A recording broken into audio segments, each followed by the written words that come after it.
Morning students. आज हम discuss करेंगे बॉटनी का एक बहुत इंपॉर्टेंट टॉपिक और वो है फ्लावर।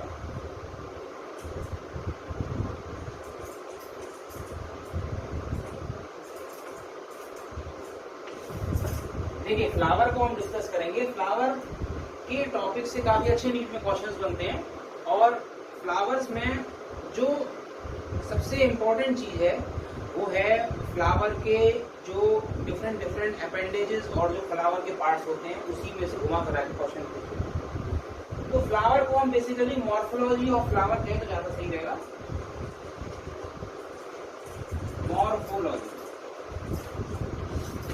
मॉर्फोलॉजी का मतलब होता है कि फ्लावर देखने में फ्लावर के पार्ट्स क्या क्या होते हैं, कैसे कैसे फ्लावर देखने में फ्लावर क्या होता है। और यहाँ पर हम जो फ्लावर को डिस्कस कर रहे हैं ये एंजियोस्पर्मिक फ्लावर है। क्या है? Angiospermic flower. और हम एंजियोस्पर्मिक फ्लावर को डिस्कस करते हैं तो यहाँ पर फ्लावरिंग प्लांट्स जो शब्द आता है वो एंजियोस्पर्म के लिए आता है, क्योंकि फ्लावर को साइट ऑफ सेक्सुअल रिप्रोडक्शन बोला जाता है। जो भी प्लांट्स के अंदर, फ्लावर्स के अंदर जो भी रिप्रोडक्शन होता है, सेक्सुअल रिप्रोडक्शन होता है, वो फ्लावर के अंदर होता है। देखने में फूल जैसा होता है तो उसको हम इस तरीके से समझ सकते हैं। नॉर्मली कोई भी फ्लावर आप लेंगे, गुड़हल का फूल ले लीजिए, गुलाब का ले लीजिए, कोई भी फूल है तो उसमें इस तरीके का एक स्ट्रक्चर नीचे दिखता है। उसके बाद में कुछ ऐसा स्ट्रक्चर दिखता है, फिर ऐसा स्ट्रक्चर दिखता है हमको, फिर कुछ इस तरीके का स्ट्रक्चर होता है और कुछ बीच में ये स्ट्रक्चर। फ्लावर के स्ट्रक्चर्स को हम अलग अलग तरीके से समझेंगे कि मॉर्फोलॉजी ऑफ फ्लावर, फ्लावर देखने में कैसा है। ये जो सबसे नीचे वाला हिस्सा होता है इसको हम कहते हैं पेडिसिल। ये पेडिसिल होता है। और ये जो होता है पेडिसिल के जस्ट ऊपर जो हिस्सा होता है उसे कहते हैं फ्लावर बेस और थैलेमस।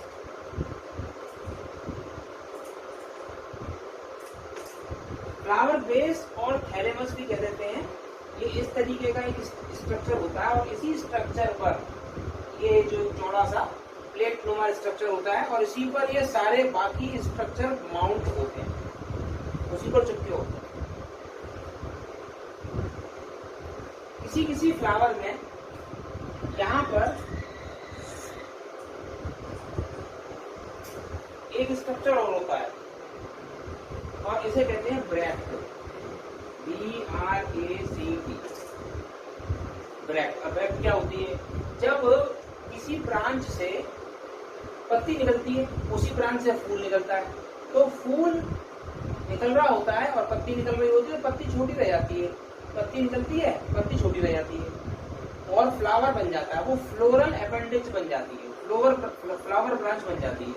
तो क्या मतलब हुआ कि पत्ती नीचे रह जाती छोटी सी, उस पत्ती को हम कहते हैं ब्रैक्ट। और जिसमें ये होती है ऐसे फ्लावर ब्रैक्टिएट कहलाते हैं। ये कहलाते हैं ब्रैक्टिएट।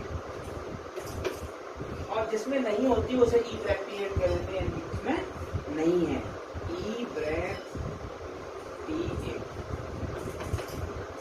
अब आगे बढ़ते हैं। फ्लावर बेस या थैलेमस के बाद यहाँ पर एक पत्ती नुमा रचना होती है और उसको कहते हैं कैलक्स। CALYX, calyx. कैलक्स क्या होता है? कैलक्स केवल पत्तियों कैलक्स नहीं कहते हैं। इस पूरे कई सारी पत्तियों का एक स्ट्रक्चर होता है जो राउंडेड फॉर्म में है। फूल को देखोगे आप 3D फॉर्म में तो गोलाई में पत्ती होती है, ये हरे रंग की राउंडेड फॉर्म में होती है। इसका क्या मतलब हुआ? उस पूरे पोर्शन को, फूल के उस पूरे पोर्शन को हम बोलते हैं कैलक्स। लेकिन ये बना किसका होता है? ये बना होता है सेपल्स का। SEPALS। इसका क्या मतलब हुआ? कैलक्स की यूनिट है सेपल। तो sepal more than 2 sepals are present. तो सेपल्स कई सारे हो सकते हैं। उस स्थिति पर कैलक्स जो है वो सेपल्स जो कहलाएगा, कैलेक्स की यूनिट मान सकते हैं सेपल्स, कैलेक्स की यूनिट सेपल। उसके बाद में ऊपर ये ग्रीन होते हैं, कैलेक्स पैरल कैसा होता है, ग्रीन। उसके बाद ये जो पोर्शन है बड़े वाले, ये इन्हें कहते हैं पेटल्स, और वैसे इन्हें कहते हैं कोरोला। तो क्या मतलब हुआ, कैलेक्स की यूनिट सेपल और कोरोला की यूनिट पेटल। पेटल्स पंखुड़ी, कलर्ड पंखुड़ी, फूल की कोई भी कलर्ड पंखुड़ी जो हम नोच लेते हैं गुलाब में से पंखुड़ी हो गई, वो कोरोला, और उसकी यूनिट हो गई पेटल। नॉर्मली शब्द भी सुना होगा आपने, फ्लावर पेटल्स। फ्लावर पेटल मतलब फूल की पत्ती, गुलाब की पत्ती, फ्लावर पेटल। तो पत्ती कौन सी, जो कलर्ड पत्ती है, नीचे वाली जो हरी पत्ती है वो सेपल हो गई। यहाँ तक क्लियर। उसके बाद ये वाला स्ट्रक्चर, तो हम आउटर टू इनर चल रहे हैं, आउटर टू इनर चल रहे हैं। हम सबसे पहले सबसे फूल का सबसे बाहरी हिस्सा ये देखा, उसके बाद इसे देखा, उसके बाद में इसको देखा, फ्लावर बेस को, फ्लावर बेस के ऊपर सेपल को देखा, सेपल के ऊपर पेटल को देखा। उसके बाद जो तीसरा हिस्सा आता है वो होता है एंड्रूशियम। तो एंड्रूशियम, क्योंकि हम कहते हैं कि फ्लावर सेक्सुअल रिप्रोडक्शन की साइट है, यानी कि फूल में जो सेक्सुअल रिप्रोडक्शन होता है, प्लांट में सेक्सुअल रिप्रोडक्शन होता है, फूल के अंदर होता है। तो फूल में एंड्रूशियम जो होता है, इसको आप मेल पार्ट भी कह सकते हो, फूल का मेल पार्ट, और ये बना होता है स्टेमन से। फ्लावर का मेल पार्ट एंड्रूशियम, इसकी यूनिट हो गई स्टेमन, जैसे यहाँ पर कोरोला की यूनिट पेटल्स, कैरेक्स की यूनिट सेपल, एंड्रूशियम की यूनिट स्टेमन, और अगला होता है gynoecium, GYNOCIUM, gynoecium. Gynoecium female part हो गया।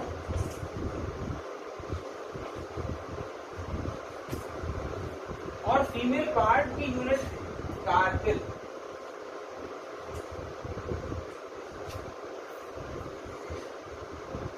तो मोनोकार्पलरी भी, बाइकार्पलरी भी, कई सारे कार्पिल के मिलकर बने होते हैं। एक कार्पिल भी होता है, दो कार्पिल भी होते हैं, स्टेमन एक भी होते हैं, दो भी होते हैं, बहुत सारे भी हो सकते हैं।